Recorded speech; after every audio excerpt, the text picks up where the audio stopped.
monthly board meeting. This is April 21st, 2020, 9:30 a.m.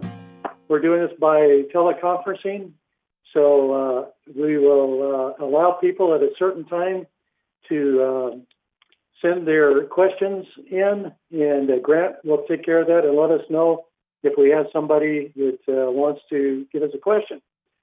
So I'll call the meeting to order here at 9:30, and we do have a quorum. And at this time, I'd ask our director, Ingdahl, to go ahead and lead us in the flag salute. Okay, join with me, please.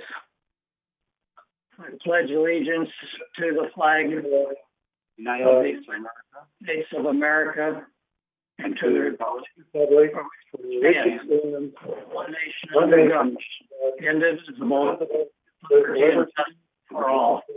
Justice for all. Thank you. Okay, I'll acknowledge the press from a distance. I assume that they are going to be watching this, and so we'll go on from there. Approval of the agenda. Do I hear a motion to accept? I make the motion to accept the agenda. This is Reza. Okay, is there a second? Second. Okay. Any discussion on this? I think that Robert had an item he wanted to move to old business. Yes, I'd like to move item 10A from the consent calendar to old business. Do you want me to give you the explanation, Steve, or just is that sufficient?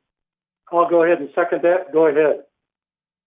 All right. The reason I want to move it is if you look at item 13B of the agenda on page 2, it indicates that the committee in granting this request wanted to make sure that the staff included a statement that said there would be no mesh at the bottom of the fence. And that's not in the materials provided to the owner at this point under the consent calendar. So either I'd like to have that added now, or if we can't, then move it to the consent calendar. Move it off the consent calendar. Yeah, let's go ahead and move that if at all possible. So we'll amend the motion for the agenda for that item. Okay, any other discussion? Yes, I do have one. Can you hear me? Okay, Doug. And on, let's see, it would be F of 10. It's just a question basically on that. The resolution to adopt the third GR committee assignments. That's the same thing that's on page 115, I-11. Well, it's almost identical. Why does it have to be repeated with the deletions and everything else off of it? It's just a question more than anything else. Okay, what it is if you first go through in each of our board packages, the last one we had, we did some corrections there. And for this one, remember our agenda prep, where we also adjusted some of the committee assignments. So what you see that we're going to be under 10F, that is the adjusted one that we went through at agenda prep. Okay, thank you very much. I got one other quick question on the third mutual project log. Where should I interject that? The project log. Can you talk a little more about that, please? On line number 4, living in an area where it has the parapets, the Villa Raza and everything else, that is scheduled to be on hold. And if it stays on hold all year long, that's just, once they get involved in that, I sense that the costs go up immensely. So I'd like to offer a suggestion in that area anyway, that we really take a hard look at opening that particular thing back up just to save long-term costs. Okay, and which item number are you on here? Or is it an addition? Yeah, I just don't know where to interject that project. It's entitled the third mutual project log for April. Where do you read that? It's an MNC item. It is an MNC item? Okay, I'll come back to that then. I just wasn't sure. Yeah, that should be covered at the MNC meeting. Yeah. Okay, thank you. Okay, any other things? Okay, hearing none, I'd like to take a vote on the amended agenda. So if you would raise your hand, you can see everybody. Mr. Reza, yes. Okay, John, yes. okay. So I see Lynn, I see Kush, Craig, Robert, Ralph, Doug. Okay. Grant, I think we have everybody, don't we? Hey, Steve. Okay, just a sec. Cheryl, are you taking notes or is Grant? Yes, I believe may I get a recount on the first and second for the motion?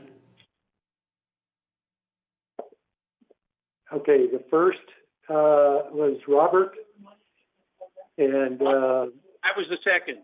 Oh, No, okay. I was first. Okay, Reza was. Reza was first. Okay, Hey, Steve, quick comment. okay, What they did in the GRF meeting that seemed like it was really useful was they went by consensus unless somebody objected to a motion. So you might take advantage of that so we don't all have to respond every time. okay. Grant, is that acceptable to you? Yes. Okay, okay. So by consensus, that's approved. We'll use that methodology here. Okay, moving on to item 5, approval of minutes for February 18, 2020, regular open meeting. I hear a motion to accept. I make the motion to accept the approval of the minutes. I'll go to court. Mr. Reza. Okay, I'll Second. second. I'll second. Muchnick seconds. okay. Okay, unless there's any discussion, we'll do this by consensus also.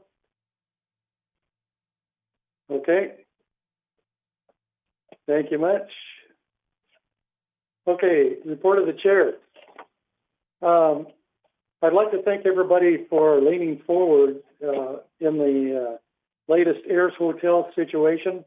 A lot of people did a lot of work on this, not only board members and legal, but also our people that organized the honk-in. I believe that's what they called it.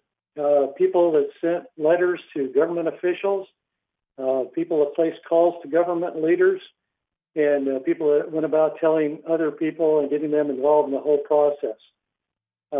We exerted the right amount of pressure on government officials as well as the Ayers Hotel, and we got the job done. So the job well done. Thank you for everybody that participated. To the current situation, I'd like to thank everybody for being patient and understanding through this stay-at-home phase of the COVID-19 pandemic.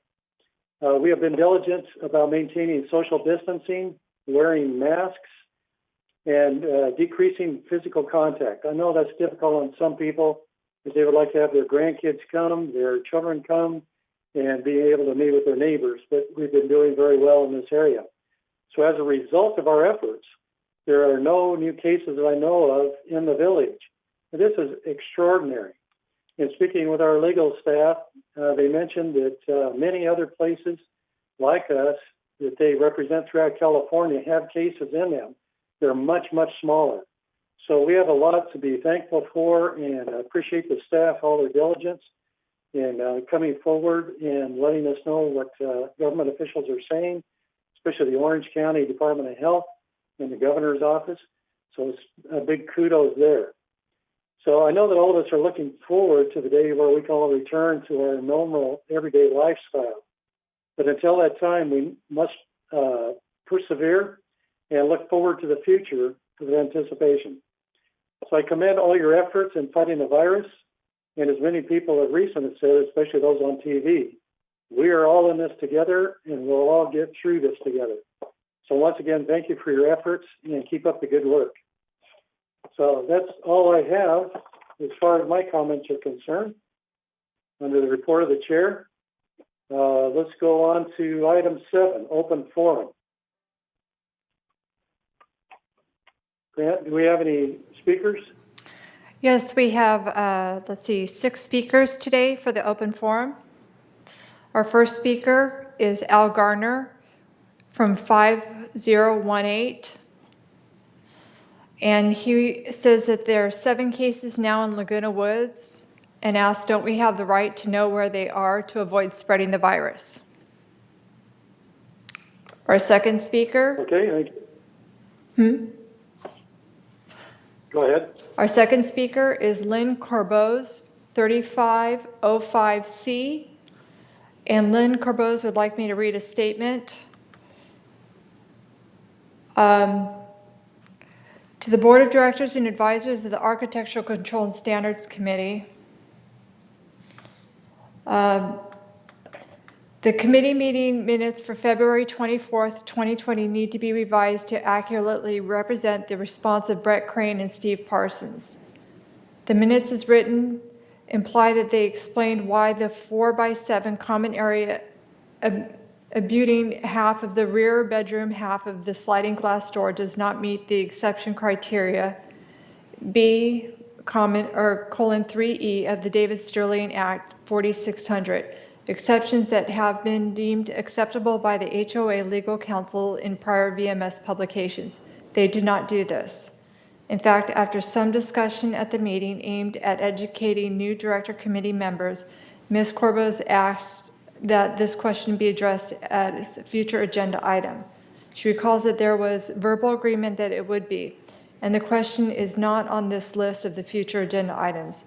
At the bottom of the page 2, once again, this member's request that the questions be specifically addressed in the agenda for the next Architectural Control and Standards meeting wherever it can be held, allowing for a presentation by the member. The alteration I want to propose is not one bit more than what many previous boards have approved over the past 40 years until 2017. Have not completed a survey of the 212 or so condo units with rear patios that originally only covered half of the bedroom's sliding glass doors. But based on the number of extended and covered patios on my cul-de-sac, my guess is 70% have been granted exclusive use of the half-door common area spaces prior to 2017. Without some consideration of this exception, the current owners of the original patios are not able to enjoy comfortable outdoor living in a covered screen-in patio and are not incented to improve their exterior property. Obviously, this is also very detrimental to resale value and monumentally unfair to those owners. I would also have to say the HOA management and maintenance expense of the areas. Please correct these minutes and add Ms. Corbose's questions to the agenda for the next Architectural Control and Standards Committee meeting. Thanks for the board members for your past considerations and kindness. Let us do the right thing for the Casa Rosa Navarro and Villa Francisca's owners. Next one is Nalini Matavini, 3435P. Dear board members, we are owners in Laguna Woods Village and we live in Michigan. My thoughts are COVID or some other infectious disease will strike us again. The village residents are most vulnerable population and wearing a face mask may be common in the future. We should spread the word that no matter where we are, if we think we had a cold or flu-like symptom, we should wear masks so others won't get infected. We should not shake hands, but do namaste like in yoga. I am a scientist, not a sewing expert. Since you have such a great facility in the village, all quilt making experts and sewing experts should organize an event where ladies and men can sew the masks in different color styles and sell it to the village resident initially. If you're successful, then maybe we can see how you can sell these to Amazon and other mass market websites. This can generate some income for residents and also keep the village residents safe from other infectious. Thanks.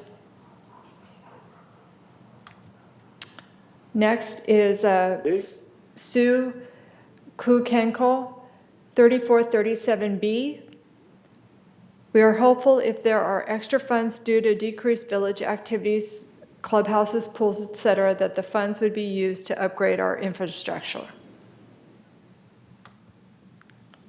Next, Gay Thompson, 3290C.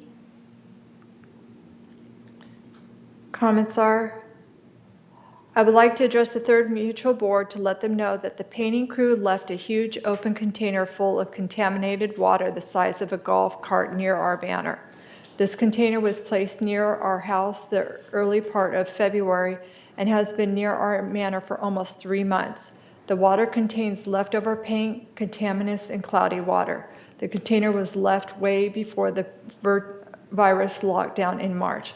We have been working with the paint department to get this container removed. However, I want to address the procedures in place that allowed this practice to slip through. Maria in the paint department has stated that this container will be removed by Thursday of this week.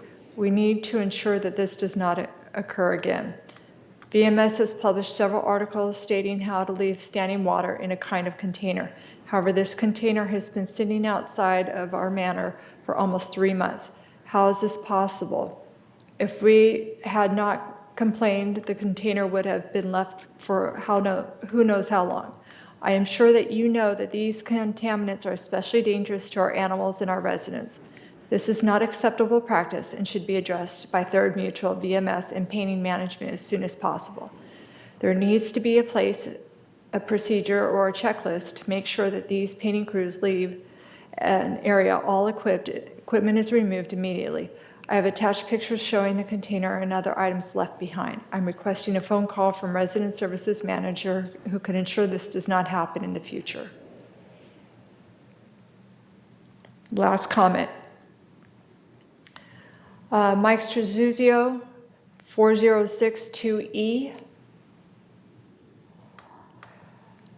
Ununanimous consent. Adoption of a motion or action by unanimous consent, ununanimous consent, in cases where there seems to be no opposition in routine business time can often be saved by procedure of ununanimous consent. Action in this matter is in accord with the principle that rules are designed for the protection of the minority and general need not to be strictly enforced when there is no minority to protect. Under these conditions, the method of unanimous consent can be used either to adopt a motion without the steps of putting the motion to a formal vote. To obtain unanimous consent, the chair states that if there is no objection, the action that he mentions will be taken. Or he may ask, is there an objection to? He then pauses and no member calls out, I object. The chair announces that since there is no objection, the action is decided upon. That is the end of the comments.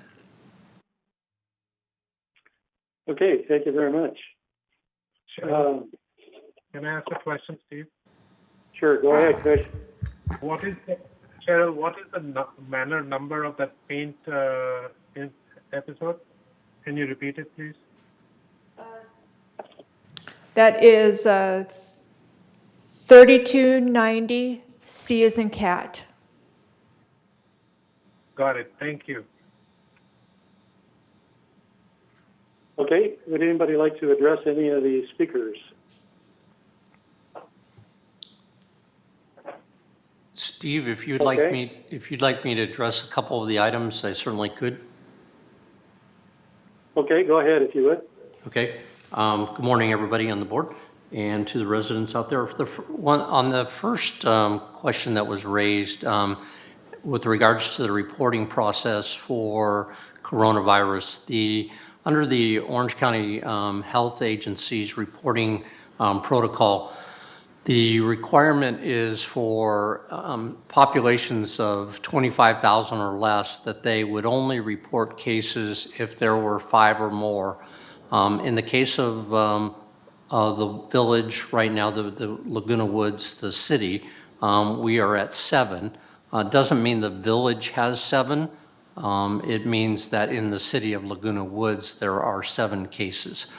They will not, at a population of in any scenario, population, are going to give out specifics as to the location of somebody that has coronavirus or any other illness, and that's because of the HIPAA laws, which require confidentiality with regards to medical information.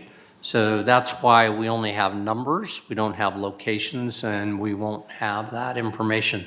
The good news, again, for the village and for the city is that at 7, one of the lowest numbers in all of Orange County, I think the residents should be very proud of the fact that they have been staying at home, just as advertised, and wearing masks when they go out as advertised. And so much appreciation from everybody, and kudos out to the community for having such a low number at this point in time.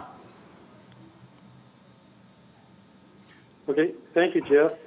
Also, on number 3 from Melanie, lives in Michigan, talking about face mask wearing in the future.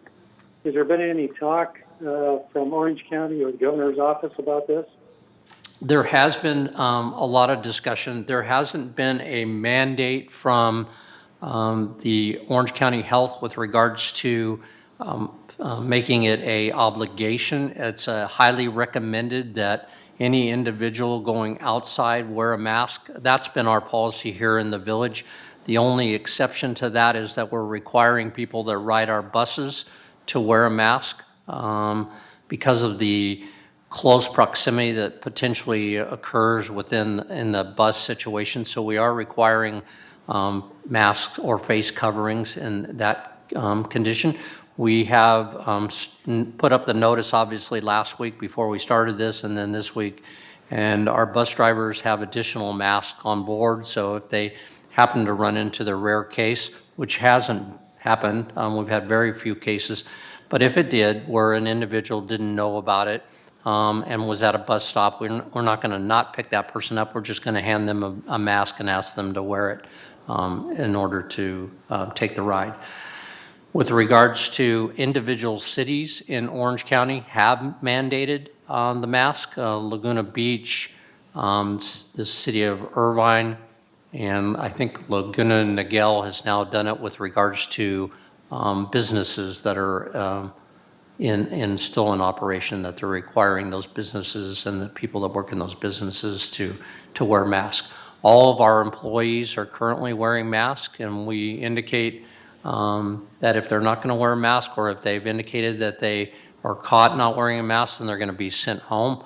And that's because that's not appropriate, then we want to make sure everybody's wearing a mask. And I know that there's probably people watching and wondering if I have my mask. It's right here. The only reason I don't have it on right this minute is because I'm talking to you, and it's a little bit difficult to communicate through that mask.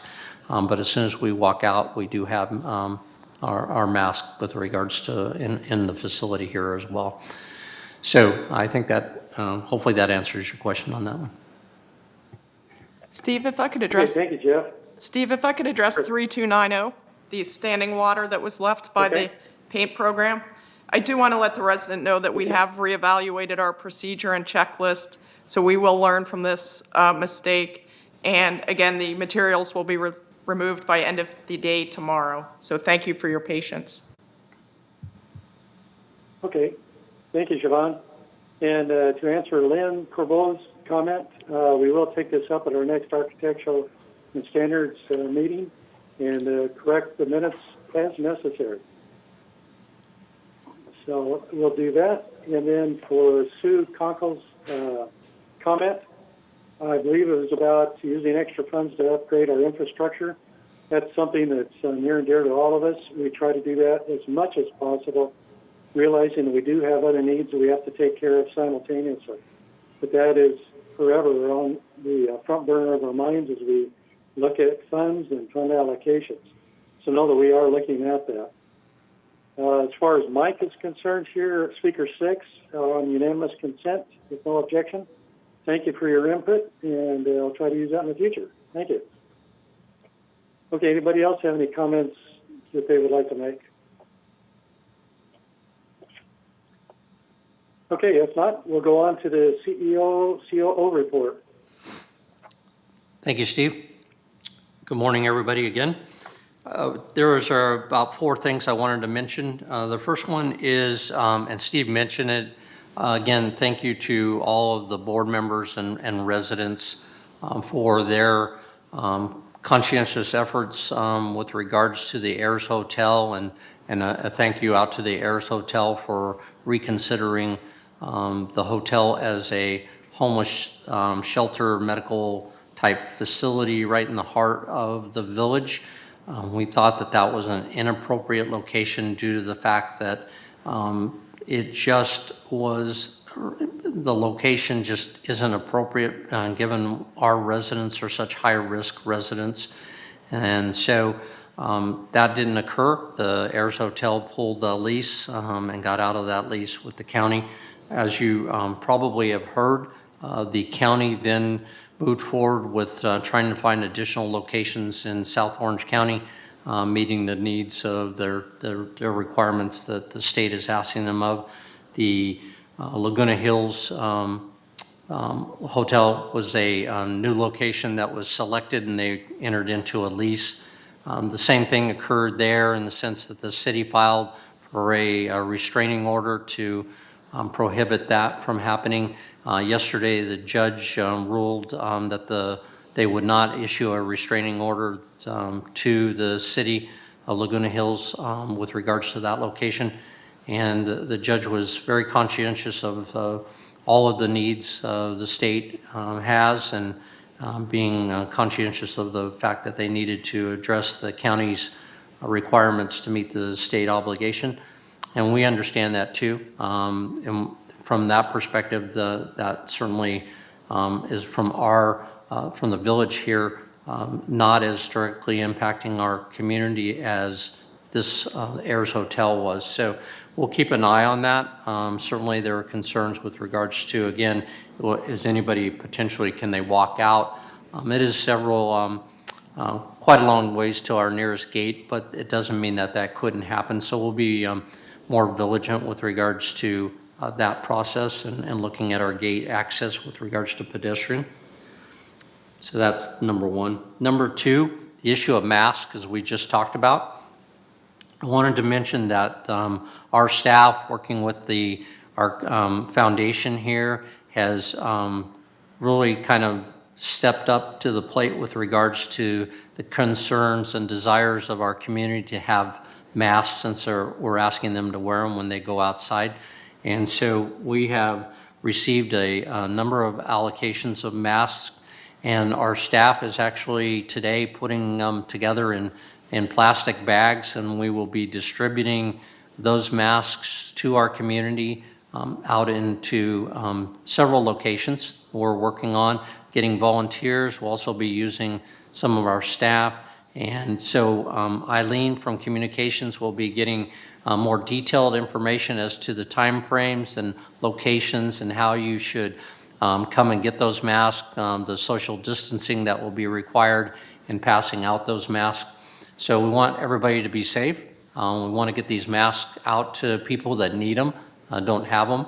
And it's just a great contribution from everybody in the community, from the Sewing Club to individuals, Chinese Association to the foundation to our city staff helping to, when I say city staff, our organization staff to pull that together and put them in bags so that people feel safe about how we're distributing them. So again, kudos to everybody with regards to that. We'll be able to, I think, address a lot of the concerns and needs.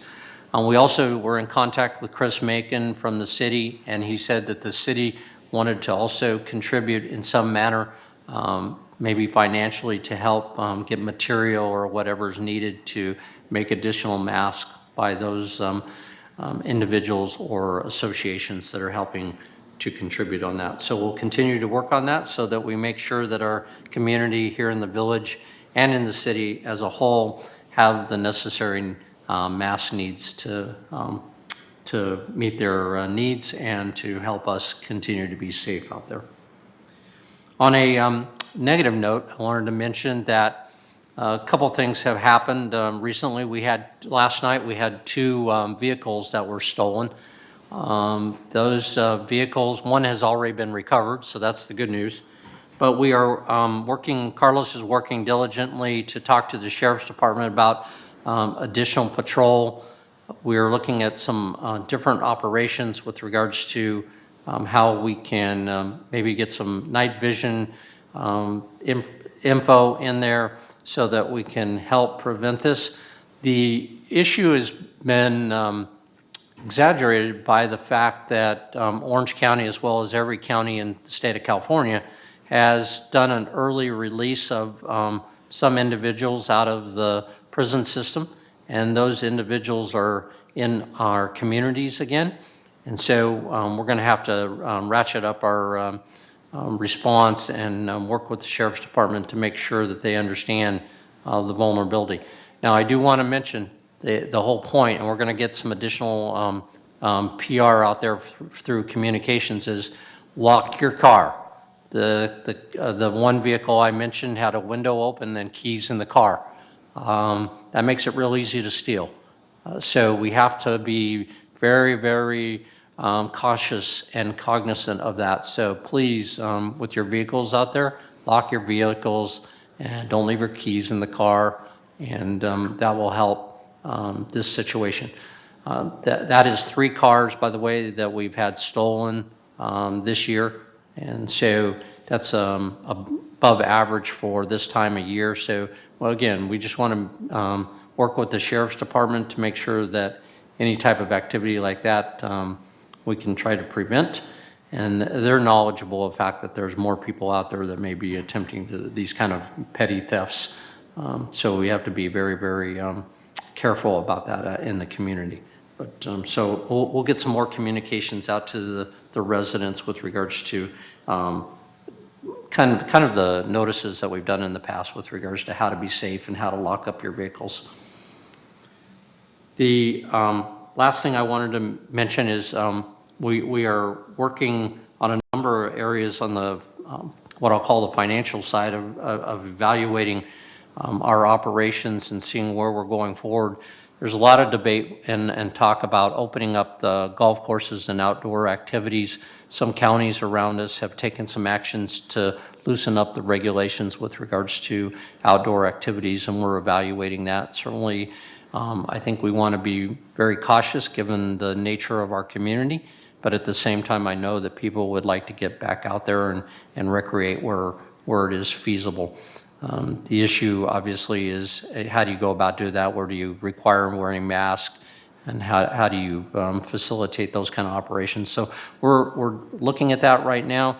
Obviously, for the state of California, May 1st is their time frame that they've talked about with regards to maybe allowing more social distancing, although when it comes to large groups, I know that both the governor and certainly LA and LA County have indicated that it's going to be a longer period of time before you see larger groups or activities being allowed to congregate. So we are diligently looking at that.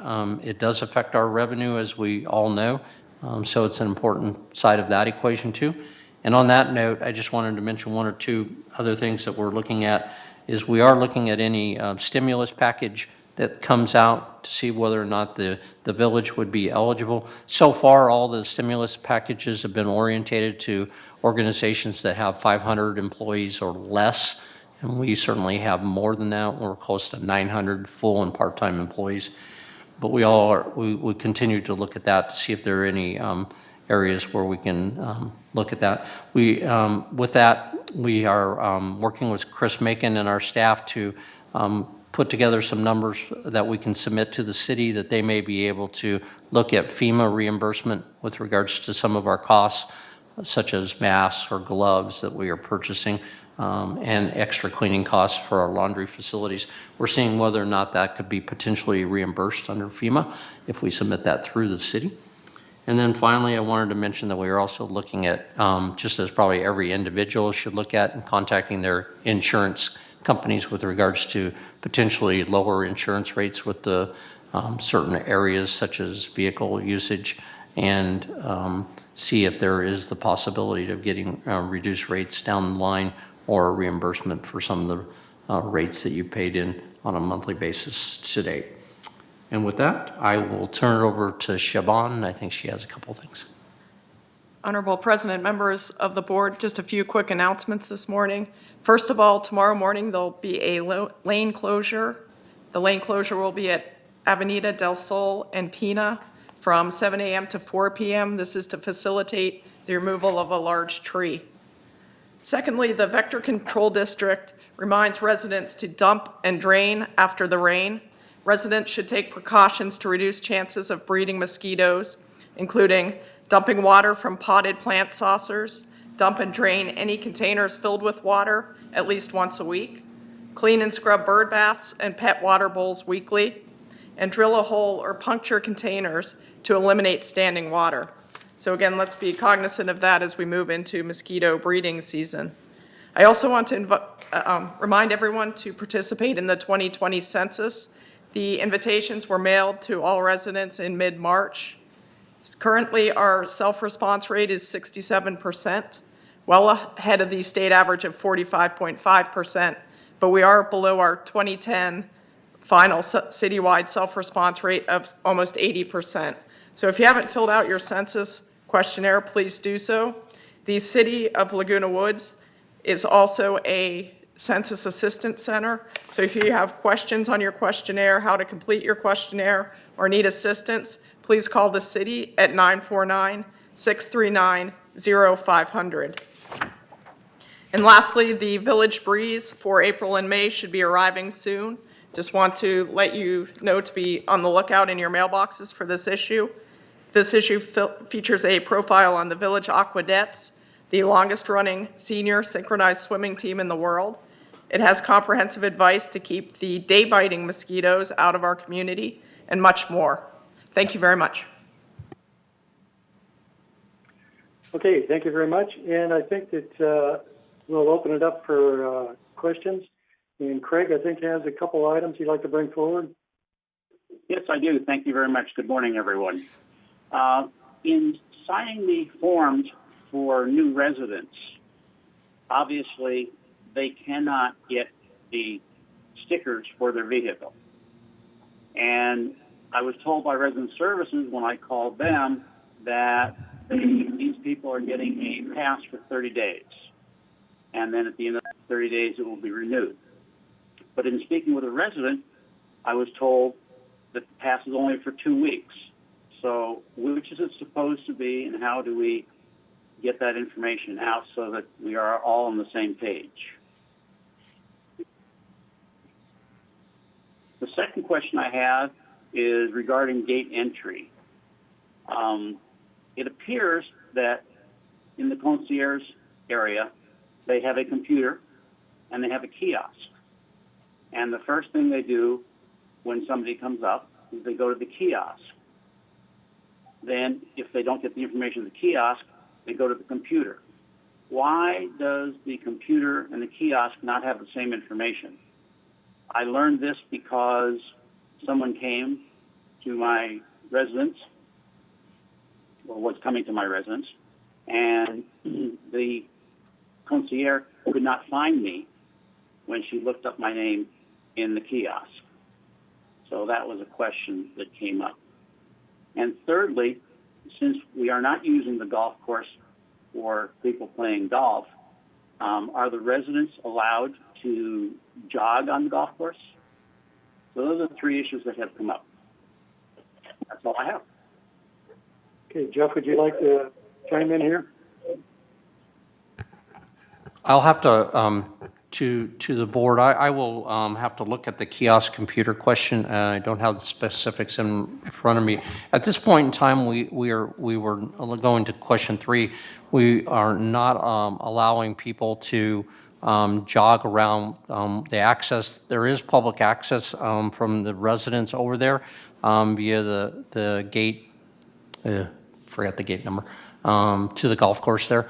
But we're trying to avoid people in and around the golf course just from a security perspective.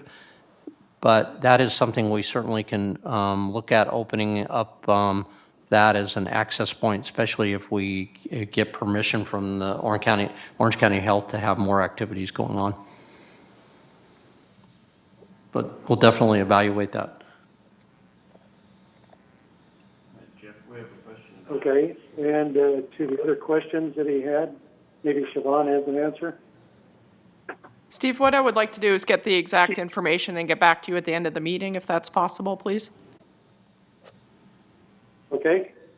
Director Muchnick had a question about the stolen vehicles and whether they were parked on the street, in a carport, or a garage. Unfortunately, I don't have that specific information in front of me at this point in time.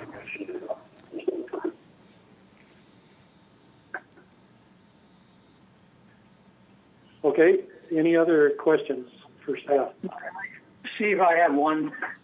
Is there anything new? I mentioned to you the other day the problem of closing escrows when there's open after the fact permits required. Is there anything new on that? Being able to close an escrow. And I believe you brought up the idea of inspections that needed to take place that hadn't taken place, or people could not get permits in a timely manner. Right, but this is particularly about after the fact permits that are required before somebody can close an escrow. Okay, Jeff, is there any new updated information on that? The other day, Steve had mentioned to me that there was a concern expressed by a couple of the realty companies with regards to the escrow inspection process. And so I spoke to Ernesto, and Ernesto was going to directly call those two realty companies that I was informed about and inquire specifically what the concern was, because we were not aware of, in fact, that we were behind on any of the inspections. So I can get back to Ernesto and give you a report during your closed session. Okay, thank you. Okay, any other questions or comments? Okay, hearing none, we'll go on to the consent calendar. Do I have a motion to accept the consent calendar with the exception of item 10A1 being sent down to item 11, unfinished business? I'll make that motion. I'll second the motion. Okay. We'll accept this as unanimous consent if there are no objections. Okay, let's move along to item 11, unfinished business. And at this time, I'll turn it over to Lynn, who will be going through some of our items to bring forward.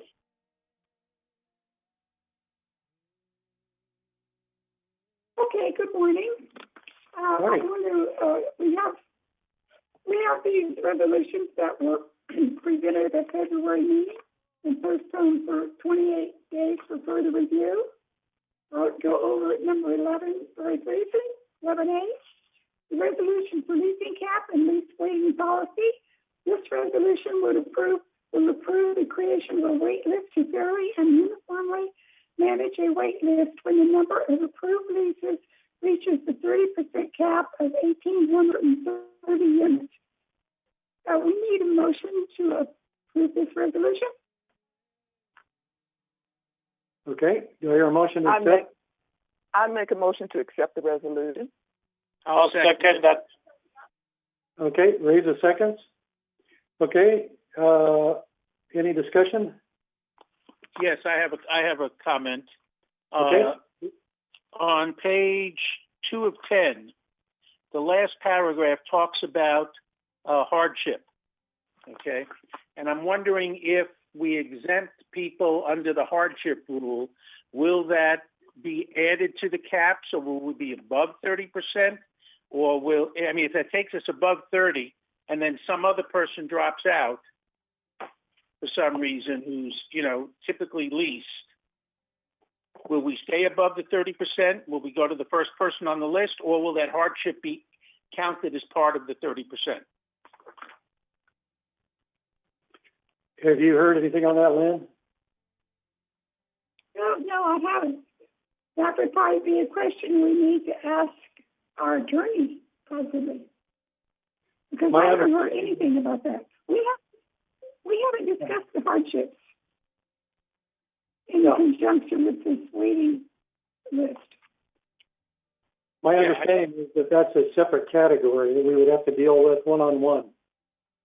Right, that's what it says in the materials, is that it's a one-on-one decision.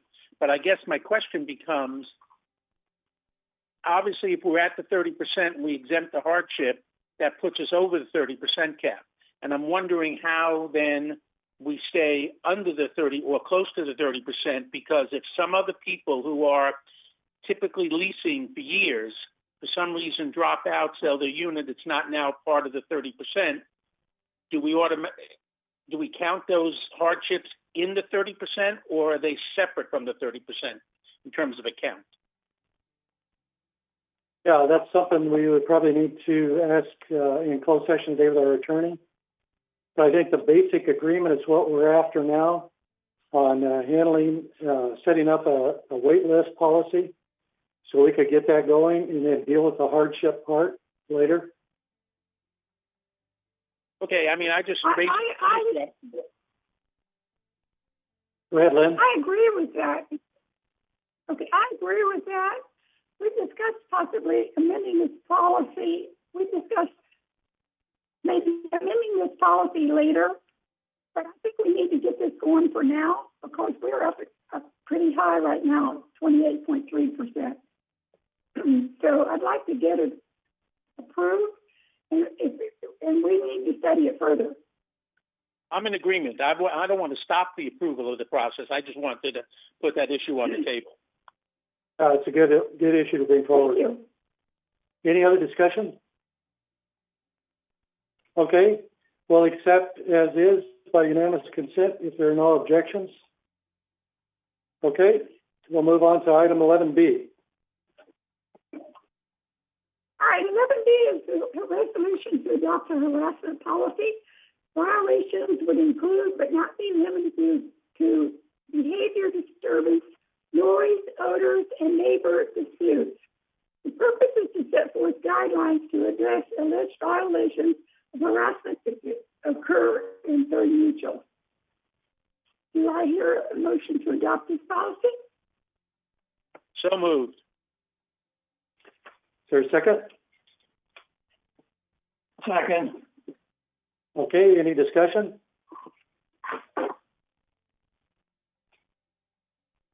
Okay, we'll accept as is unanimous consent if there is no objection. Okay, moving to 11C. Okay, 11C, this is a resolution to adopt a harassment policy. Violations would include, but not be limited to behavior, disturbance, noise, odors, and neighbor disputes. The purpose is to set forth guidelines to address alleged violations of nuisance that occur in Third Mutual.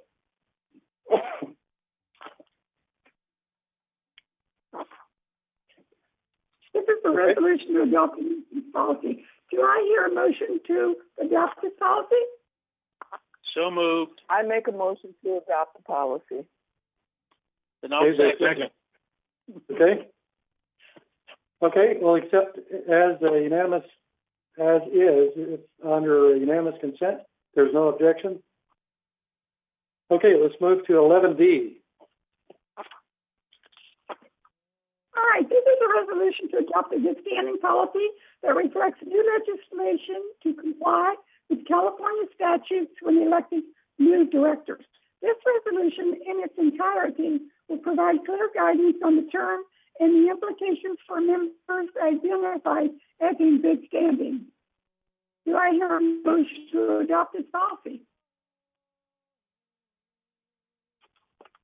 I make the motion to adopt this policy. This is Russell. I'll second.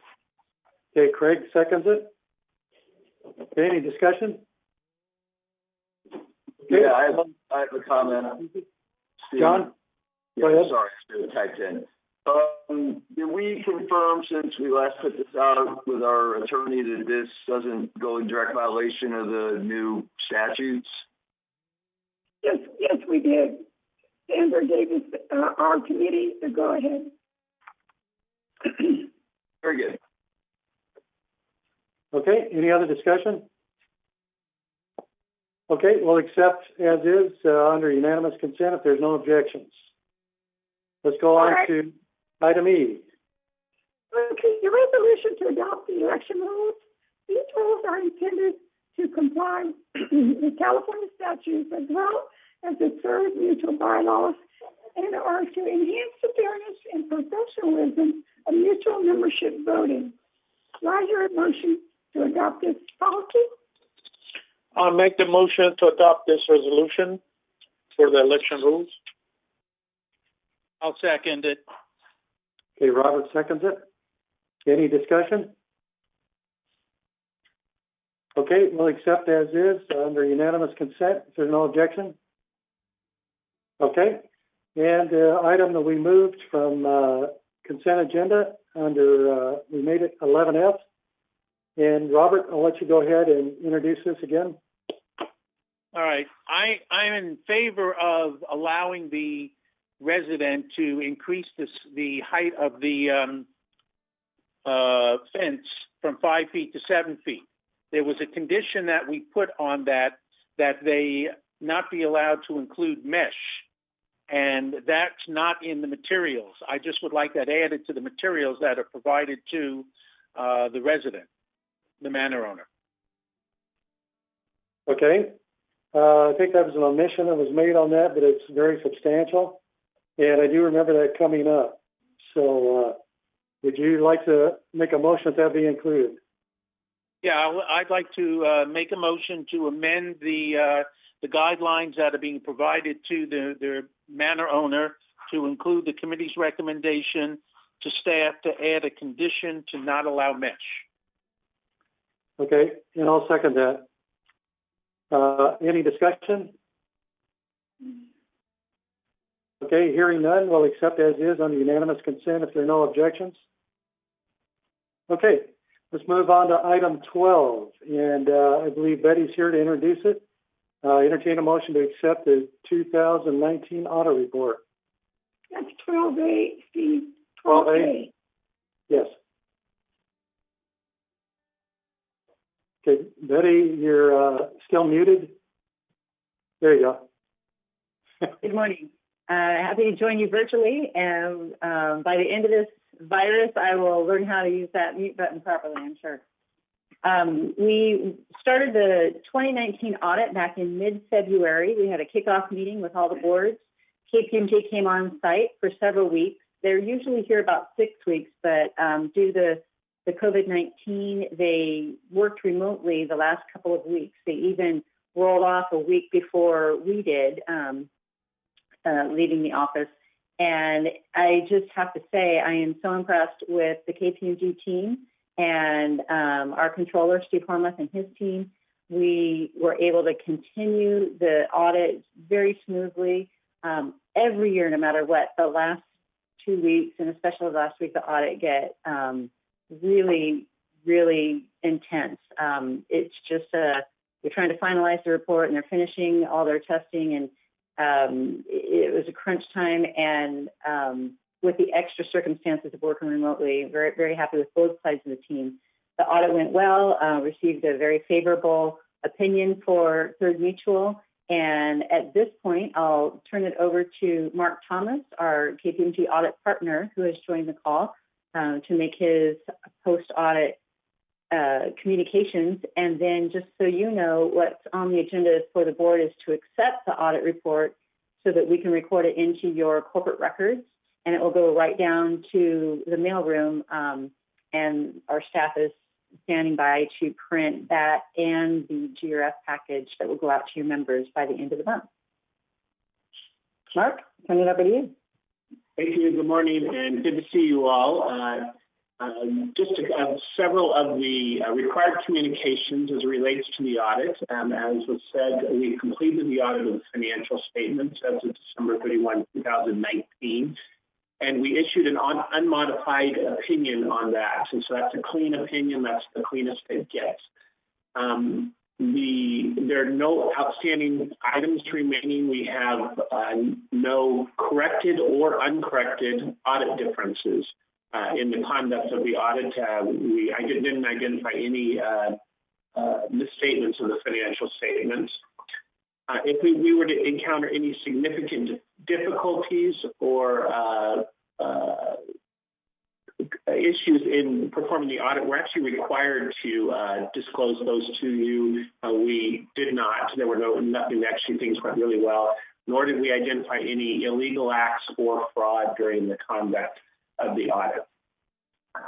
Again, there were no significant issues anywhere to report as far as the things went. Just so you know, kind of practically, much of the audit was completed in person prior to us all going on quarantine, and we just had little finishing touches, things that happened once we went on quarantine. So the audit, though obviously we're not in normal times right now, the audit was conducted during normal times. And much of the work was done on site with some final details happening via online. With that, Betty, I'll turn it back over to you for any questions. Steve, I wanted to let you know I was speaking with a general manager at a large-scale community in a different state, and they're really wishing they had gotten a mid-February start like we did, because they're now trying to start their audit during the shutdown, and they will not, meet deadlines. And so we want to appreciate all the work that was done by staff at KPMG to meet our normal deadlines at this time. It's been great. Okay, thank you. I would ask our treasurer, John Pearlstone, if you want to make any comments on this. No, I reviewed it, and it looks like everything was handled in, very much like last year. Very few adjustments or corrections, so it all looks like it's in order for this year. Okay, it's nice to hear that there are no corrections, no modifications that need to be made. So at this time, I'd entertain a motion to accept the 2019 audit report. I'll motion it to make accept that. Okay, Doug makes a motion. Is there a second? I'll second it. Okay, any further discussion? Okay, hearing none, we'll accept as is under unanimous consent if there are no objections. Okay, moving on to item 12B. Thank you, folks. Thank you, Mark, for joining us. Steve, before you move on, one thing. I forgot to mention that your representative on the audit committee was Peggy Moore. And Peggy, I don't see her name on the call, but she might want to be one of these unidentified names. And she did a great job. She was a new member of the audit team, and she represented you and your mutual. And she was very astute and involved and covered your financials throughout the audit. Okay. Peggy, are you on? Okay, I don't see her anywhere or hear her voice. Is that somebody joining us? Okay. We appreciate her filling in with us and working beside us, and thank you for her time. Okay, let's move ahead to item 12B, Landscape Committee recommendation. All right, and this is a motion to deny tree removal request at 5381A Avenida Societa for Williams, is the resident, one American sweet gum tree, as it does not meet the guidelines established in Resolution 0311 and 149. Do I hear a motion? So moved. Okay, Robert makes a motion. Is there a second? Second. Okay, Ralph seconds. Okay, discussion? Okay. Kurt, is there anything you'd like to say on this? You're muted. Okay. There you go. Comments. Oh, okay. All righty. Any discussion at all on this? Okay, if not, we'll accept as is and under unanimous consent. There are no objections to deny this tree removal request. Okay, hearing none, we'll move on to item 13, committee reports. And we'll start with Director Pearlstone on Financial Committee. Okay, I don't know if Grant's going to put those slides up there. We'll be walking through the latest that we have, which is the period through February 29. And I intend to just hit some key highlights because we all know things are quite a bit different than they were on February 29.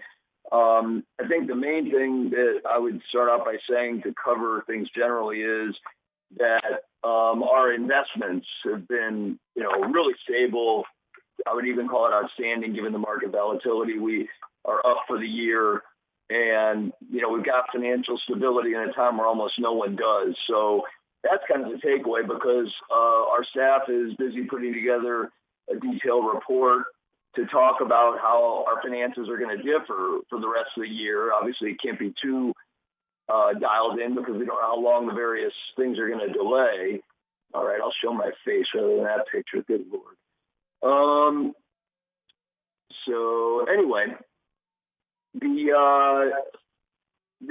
other thing I wanted to mention is that there's some revenue changes that more heavily affect GRF. Good, and I can take that off too. The idea is that the assessment revenue is still coming in. We still have additional costs. People are home more. Some of the repairs and maintenance will probably be higher. We don't know. It's all getting put together. And to walk through our financial position line item by line item isn't going to be as valuable as it usually is. But let's go ahead and look at slide 1. I'll hit a few highlights for you. We are well above our expenses and revenue. Just looking at the bottom line on slide 1, we have a $1.4 million net revenue, which is typical through February because our projects tend to run later in the year. And as we talked about all during the last quarter of 2019, that excess tends to get eaten up. But so far, so good, ahead of the expenses by quite a margin. So if you go to the next slide, which is slide 2, this strictly breaks out how things look for operations.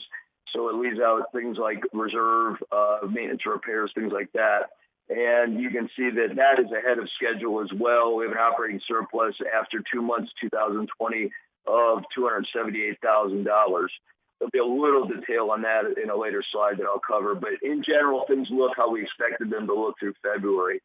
On the next slide, slide 3, kind of the entire big picture where it's showing our actual versus budget.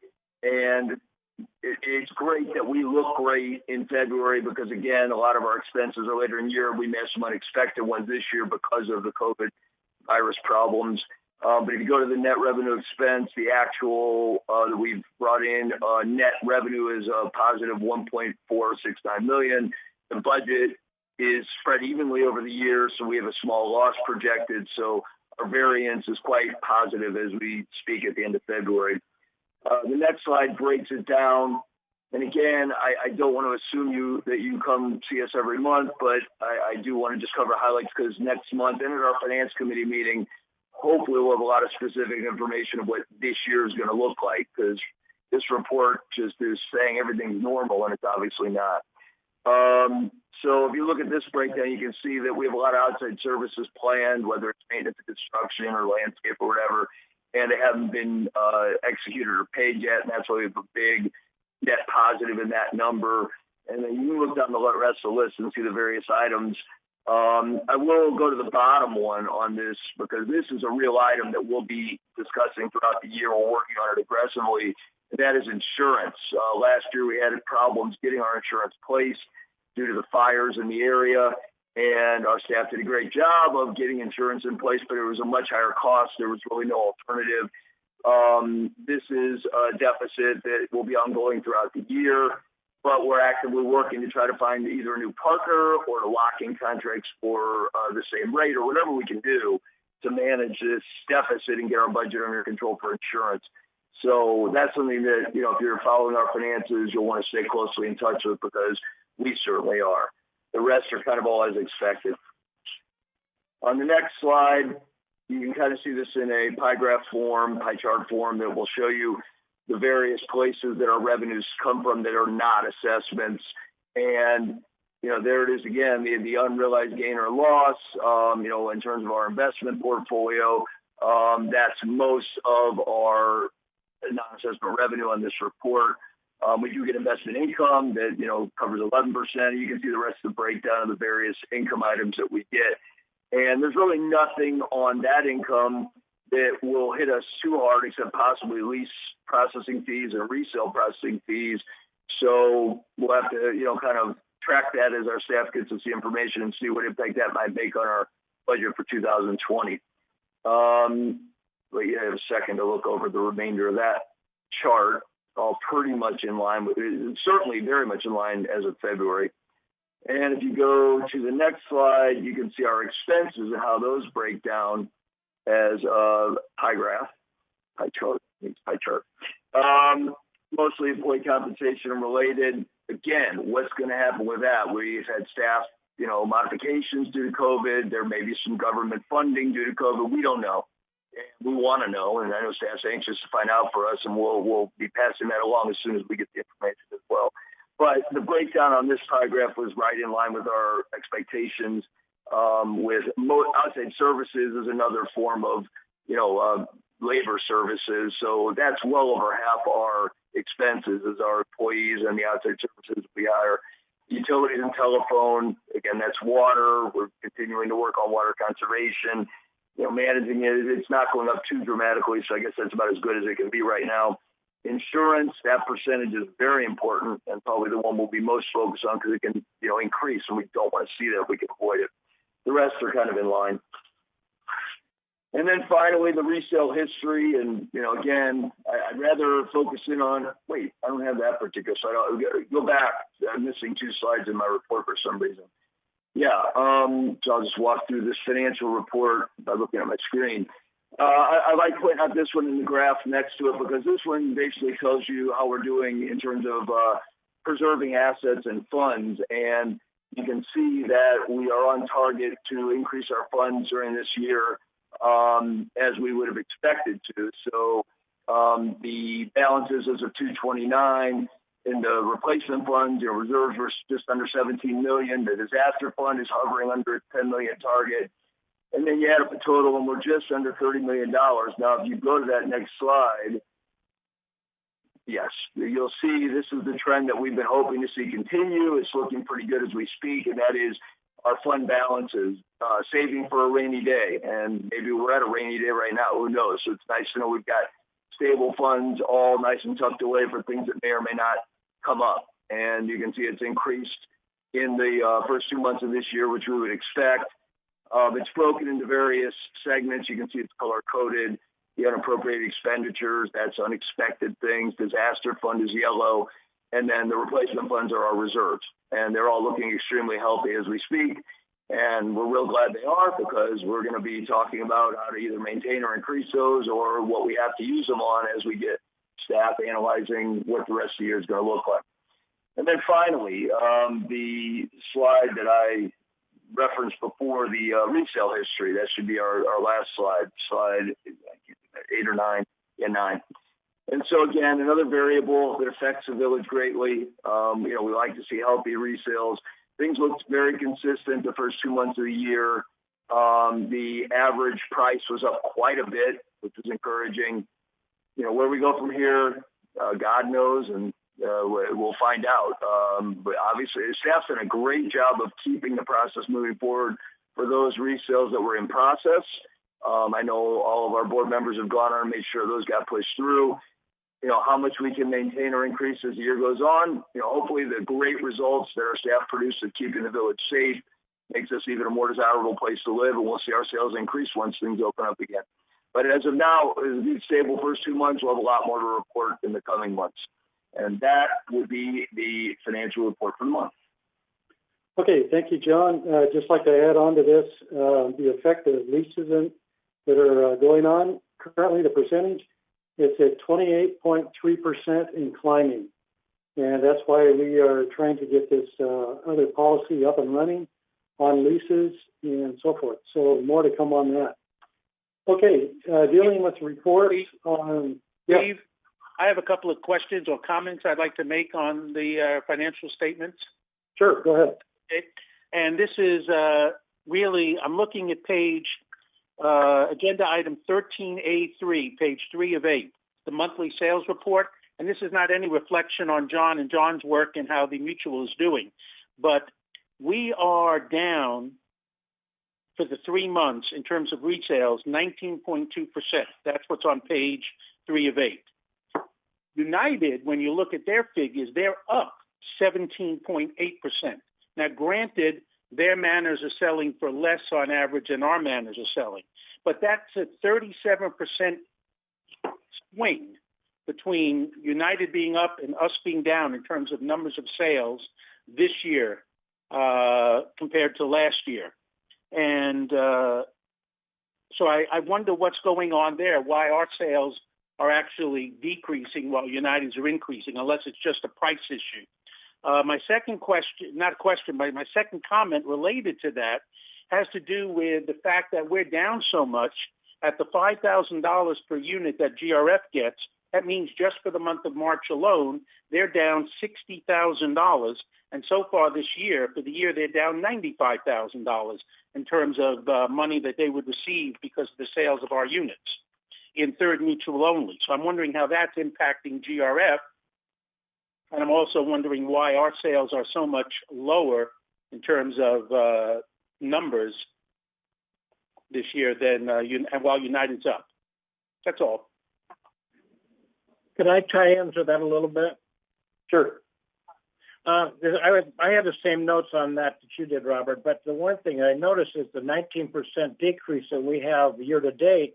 That's following a 10% decrease for the same 3 months the year before, which really gets down to drops the numbers even further.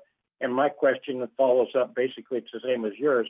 Where do we stand and how are the monies going to that we aren't getting? Thank you. Okay. Siobhan, do you have any comments you'd like to make on that? No, I don't at this moment, but we'll endeavor to get an answer for the difference between the two mutuals.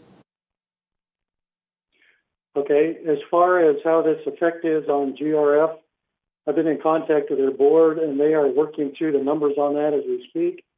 Betty, I think you may have been part of this discussion.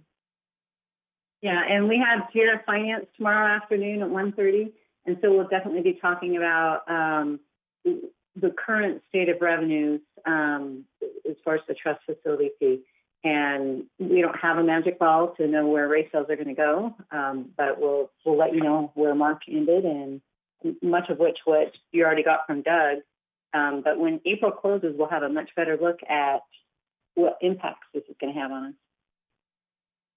Okay, thank you. Any other comments on the financial report? Okay, as you may know, we're having to do virtual meetings here like this one. And we are looking at setting a schedule for other meetings upcoming. We're working with staff to see what's on their agendas and also what is on ours, and then we hope to marry them this week and then come up with a schedule that we can announce. So as far as the report of the Architectural Controls and Standards Committee, we last met the 24th of February, as Len Corbeau mentioned, and the next meeting we'll have to let you know when that's going to be scheduled. Let's go on to Communications Committee. Director McCary. The Communications Committee last met in October, and to date, there's not a rescheduled meeting. Once one is scheduled, it will be announced. Okay, thank you. On to report of Maintenance Construction Committee, Director Bada. Hi, everybody again. There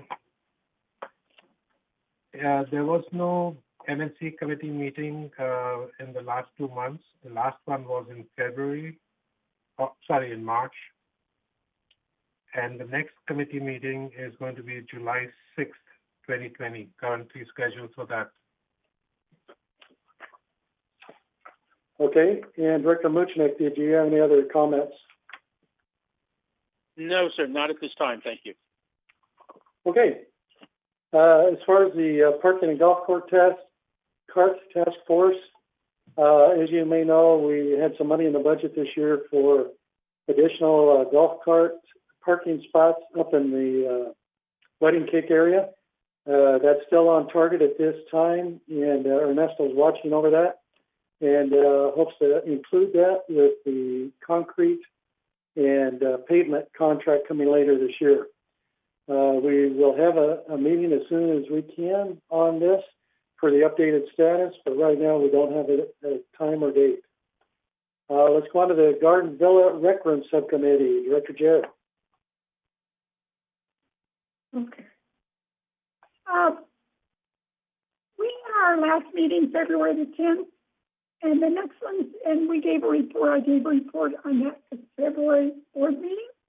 The next meeting will be held June the 10th. That's June the 10th? Yes. Okay, thank you. Now for report of the Landscape Committee, Director Jarrett again. All right, the Landscape Committee met last on March the 5th. In a new breeze, we announced that on March 25th, the ribbon ceremony would be taking place up at the new mini park in Day 14. But the pandemic got in our way, so of course the ceremony was postponed. Park is looking very good now due to the rains helping plants grow, and it is being used. It is nice seeing people walking through and also using the benches. And in my neighborhood, I've had quite a few nice comments about it. And we did receive a nice hefty sum for a rebate of about 60% from the El Toro Water District.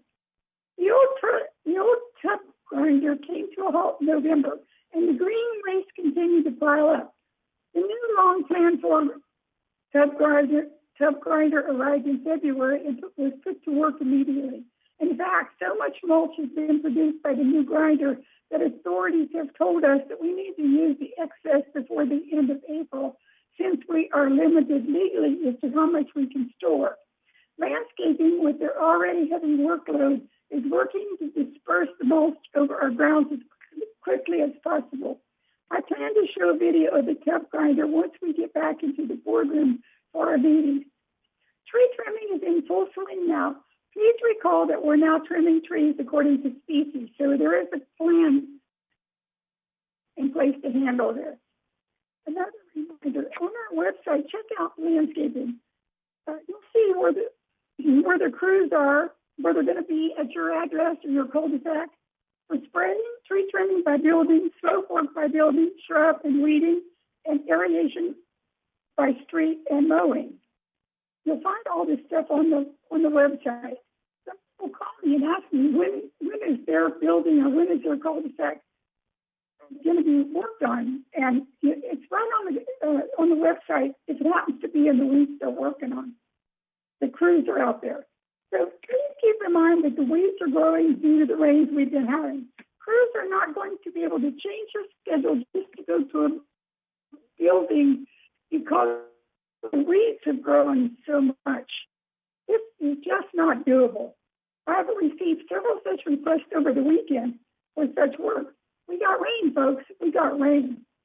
The next meeting will be a virtual one and will be held on Thursday, May the 7th at 9:30 a.m. We'll reach out to let residents know how to contact us to call or send in your questions. Thank you. Okay, thank you, Lynn. On to the report of the Water Subcommittee. Director Karimi. Thank you, Mr. President. On the water issue, personally, I think there's going to be an uptake in the water usage due to the stay-at-home and washing hands and cleaning. But I encourage your residents to be cautious of, the water usage and all of that. But that's probably expected because everyone stays at home and probably wash their hands 100 times a day and do a lot of cleaning. But that might be, a chance to offset that with the usage of the recycled water because of all the rains and everything that we have. We had a wet couple of weeks, more than a couple of weeks, and that might change that. Our last meeting was in October. Next meeting is TBA. That's my report for now. Thank you. Okay. Next, the Energy Research Group, Director Frankel.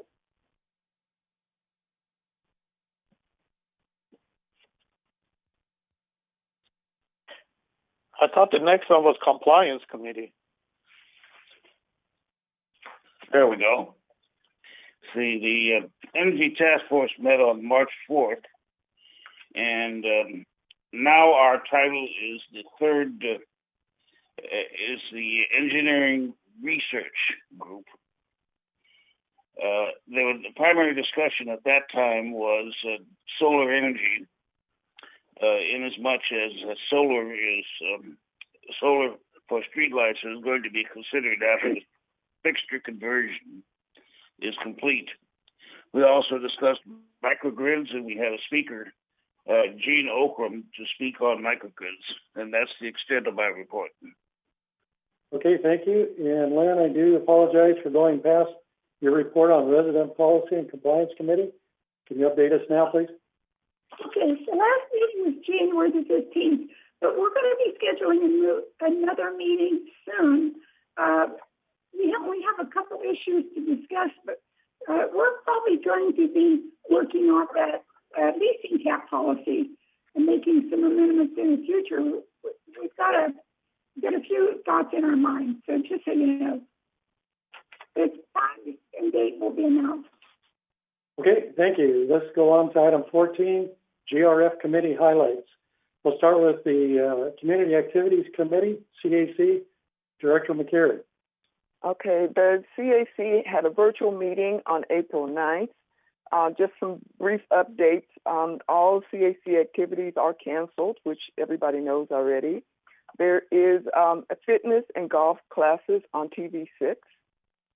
It was also reported that all bids are in for the PAC renovation project. And then the last thing, we talked about the Equestrian Center Ad Hoc Committee. That committee has been formed, but there has not been a meeting. And so the next meeting for the CAC will be May 14th at 1:30, and we're not sure if it's going to be a virtual meeting or an in-person meeting. Okay, thank you. GRF Finance Committee, Director Pearlstone.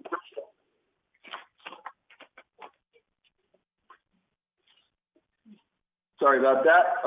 There was no prior meeting since our last board meeting, but there is one this week. So we will have an update as of next month, or feel free to be involved with the GRF Finance Committee meeting this week, which is, somebody help me, Wednesday, I believe, Wednesday at 1:30. Yes.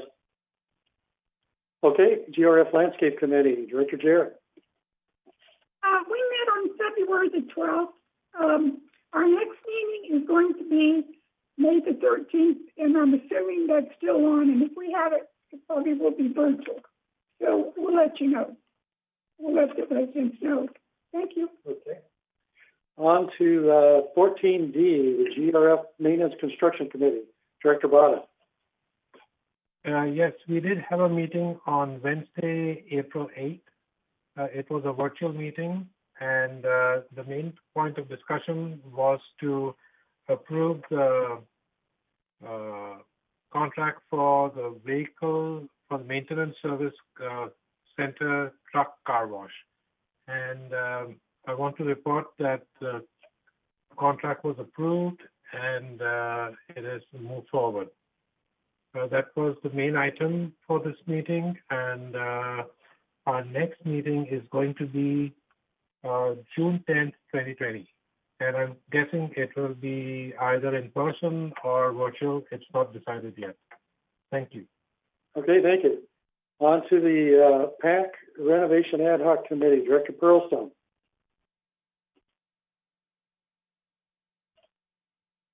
Yes, we did meet. There's a lot going on with that committee. The bottom line for residents to know is that we did receive bids for the first phase of the project, which would be what I would define as compliance, needs-oriented sort of work. The bids were dramatically higher than projected, dramatically higher than the budget or the funding we have available for them. So there's some fairly intense renegotiation going on right now to see if we can bring them in line with the budget or what piece of the program we might be able to move ahead with in the short term. But, you know, again, given the variability that's going on for the rest of the year financially, we felt it was the best decision to go back and relook at everything and see what would stay within our budgetary constraints. And hopefully there'll be firms that bid that are more aggressive now and want to take on this work if they're not finding they're staying as busy. So updates are forthcoming, but the first phase is still, you know, being discussed, and hopefully I can start this year. Okay, thank you very much.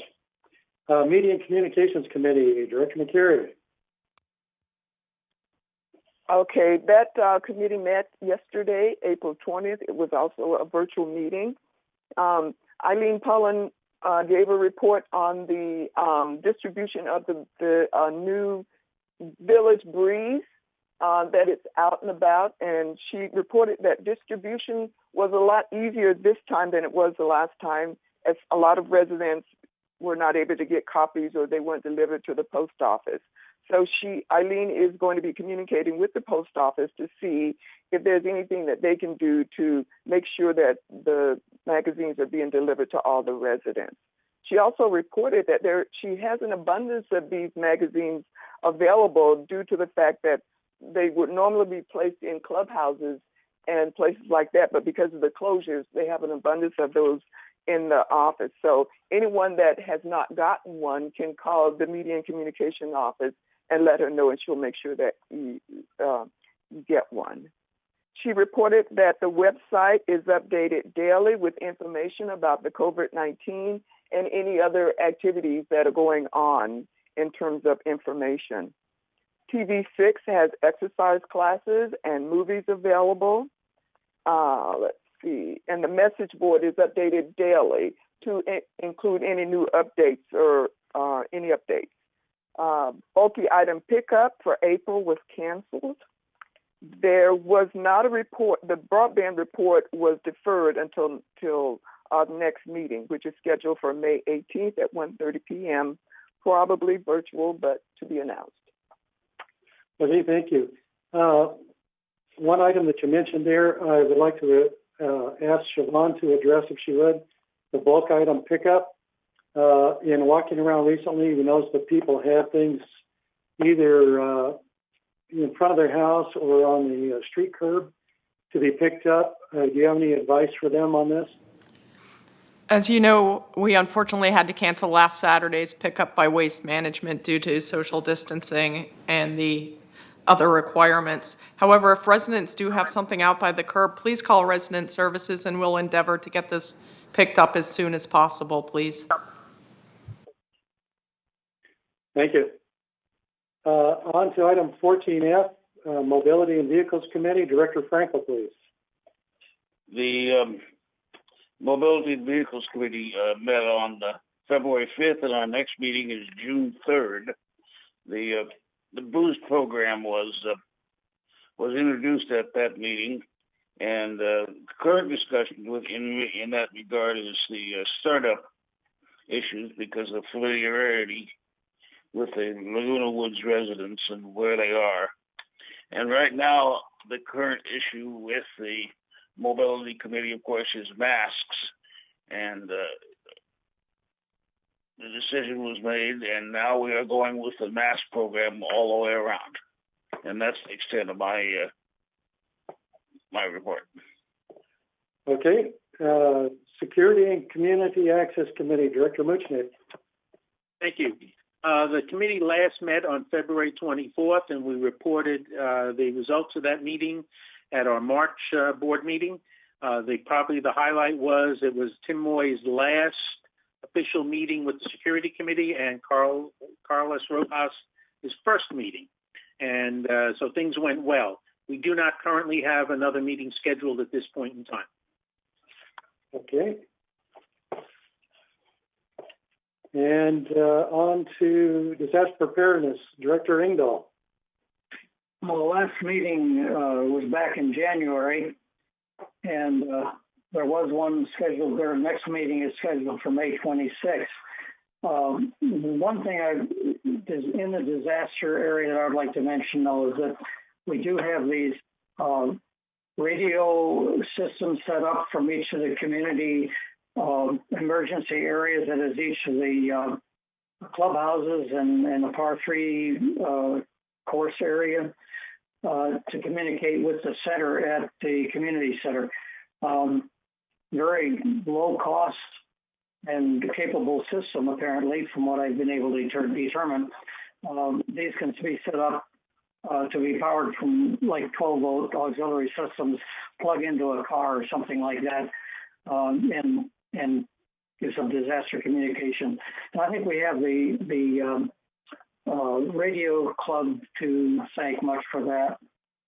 That's all I have. Next meeting is May 26th. Okay, thank you very much. Next is the Laguna Woods Village traffic hearings update. Director Muchnick. Thank you. Obviously, because of the pandemic situation, we have not had traffic court.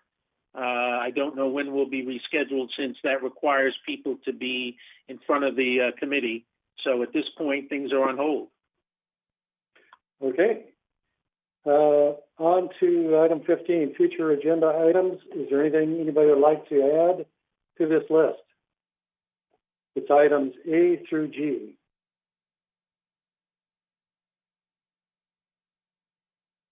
Okay, hearing none, we'll go to director's comments, item 16, and I'll do a call list here. Please tell me if you have comments or not. Annie, do you have anything? No comment. Thank you. Okay, Lynn? No comment. John Burlstone? No comment, thank you. Kush? None today, thank you. John Frankel? No comment, thank you. Reza? No comment, thanks. Doug?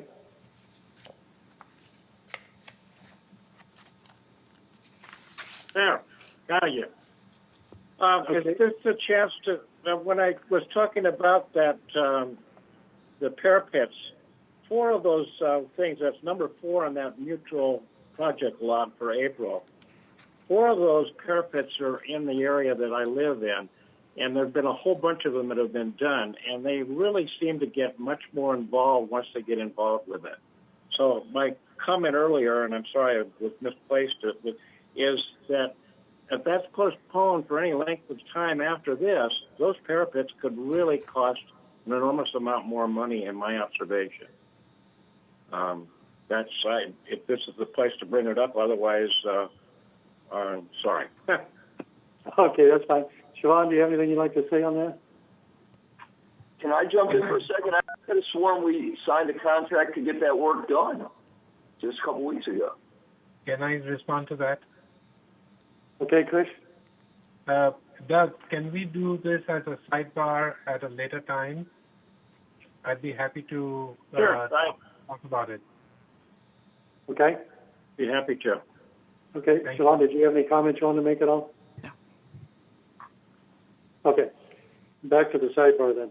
Okay, Robert, comment. The only thing I'd like to say is I'd also like to congratulate all the manor owners and residents here in Laguna Village for the great job they've done in social distancing and protecting themselves and therefore protecting others in the community at this time, given how low a number we have that have been identified as having the coronavirus. So thank you to everybody.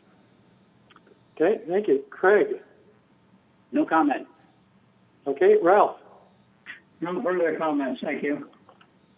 Okay, it's been good having our meeting today and good seeing all of you, and that you're all in good health. Yeah, staff is still up kicking around doing good stuff.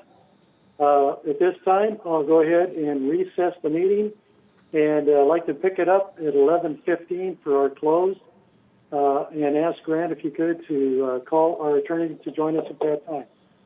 So at this Where time, we go for lunch, Steve? we have virtual lunch today. Okay.